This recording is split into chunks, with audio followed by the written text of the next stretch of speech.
Heads up, tomorrow is the last day of early voting for the runoff election. The biggest race, of course, in Houston is the one for mayor.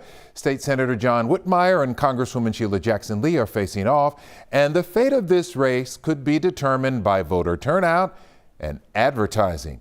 Marcelo Benito crunching the numbers tonight. Well, and the numbers really tell the story. Take a look at this. In 2019, the last mayoral runoff, just over 115,000 voters cast their ballots early. Flash forward to this year, 2023, with only tomorrow to go, and more than 107,000 have already voted.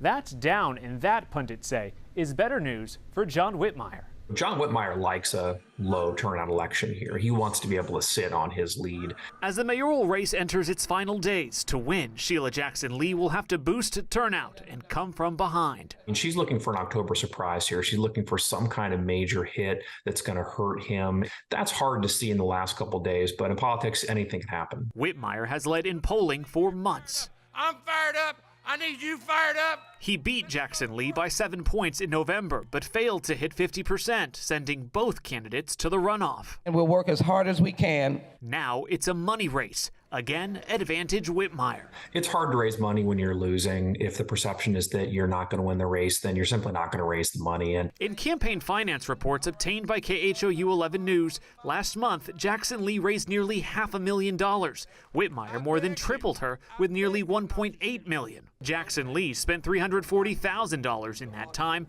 much of that on ads, while Whitmire's camp poured more than $2 million into advertising. We are going to attack crime in the city of Houston.